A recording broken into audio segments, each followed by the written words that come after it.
contre les élections, sous-entendant que c'est pour la démocratie. Je suis un ardent démocrate, mais je suis contre les élections si effectivement la démocratie se limite à cela. Et je pense que c'est ce qui est en train de se faire là maintenant. Et je trouve problématique une démocratie en Europe où la voix du peuple n'est écoutée qu'une fois tous les 4 ans, tous les 5 ans.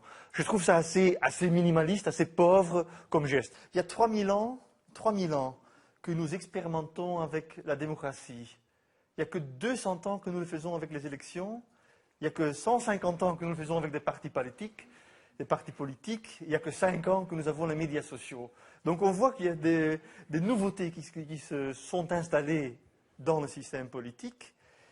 Et tout en sachant que, voilà, les élections, ce n'est pas tout. Moi, vous venez de montrer mon livre sur le Congo. C'est l'autre, mais vous êtes bien gentil de montrer les deux.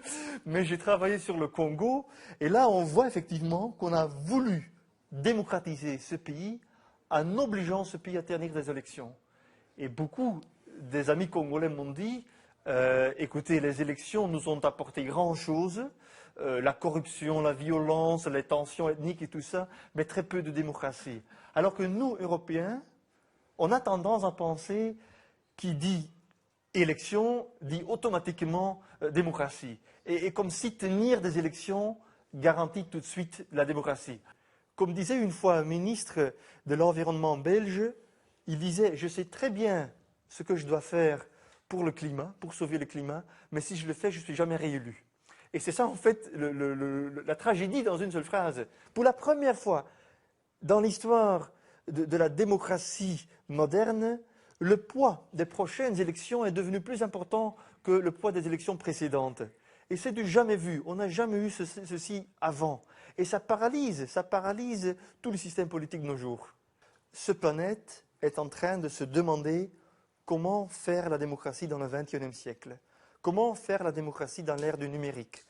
Moi, j'ai un peu peur, j'ai peur d'une démocratie directe, si ça veut dire qu'on va trancher les grosses discussions publiques avec, comment dirais-je, à travers Twitter, à travers Facebook, à travers des référendums. Je pense que ce qui est essentiel dans une démocratie, c'est que les citoyens se parlent, que les citoyens se délibèrent, s'informent.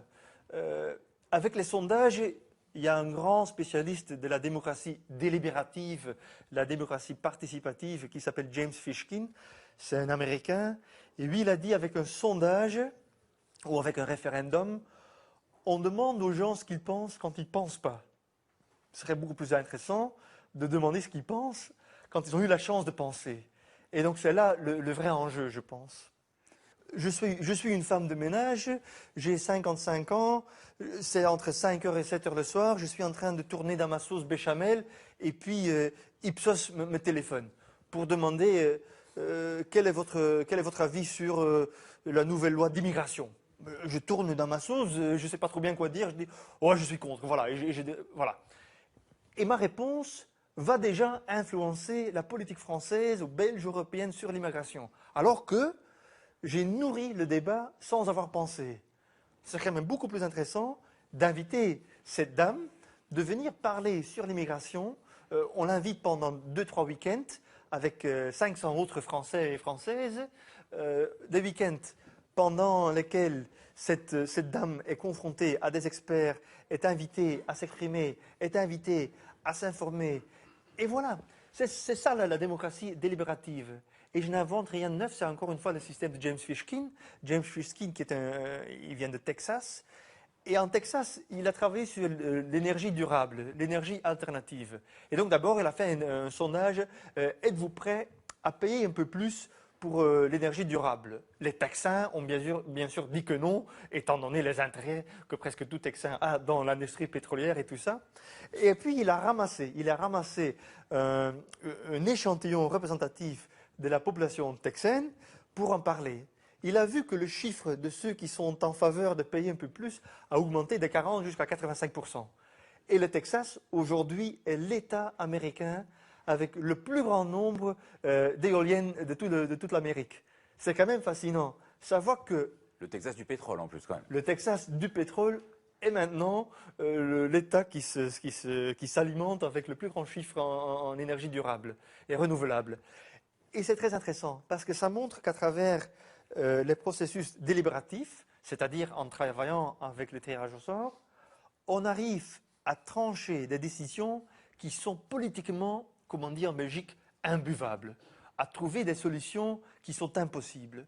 Le même Fishkin a fait une expérience incroyable en Irlande du Nord, société extrêmement divisée, sur l'éducation, le thème le plus subversif dans le contexte de querelles interminables entre les catholiques et les protestants. Et donc là, il a invité des parents de jeunes enfants de venir parler, et pendant quelques week-ends, les parents ont trouvé des résolutions, des propositions, des solutions que les politiques jamais de leur vie pouvaient proposer, parce qu'ils étaient politiquement imbuvables. On sous-estime l'effet de paralyse qui est provoqué par le poids et la menace des prochaines élections. Il y a des politiques. Allez, la fenêtre, l'ouverture de la fenêtre dans un discours politique est extrêmement limitée, parce qu'il y a toujours les élections prochaines qui ferment la fenêtre. Et donc il y a beaucoup de choses qui sont plus négociables, plus discutables. Moi je n'invente rien du tout, il suffit de lire toute la littérature extrêmement riche et abondante. Ça fait 20 ans que les plus grands politologues travaillent sur la démocratie délibérative et qui montrent qu'effectivement c'est possible, une autre démocratie est imaginable, et parfois plus efficace et plus portée par les citoyens.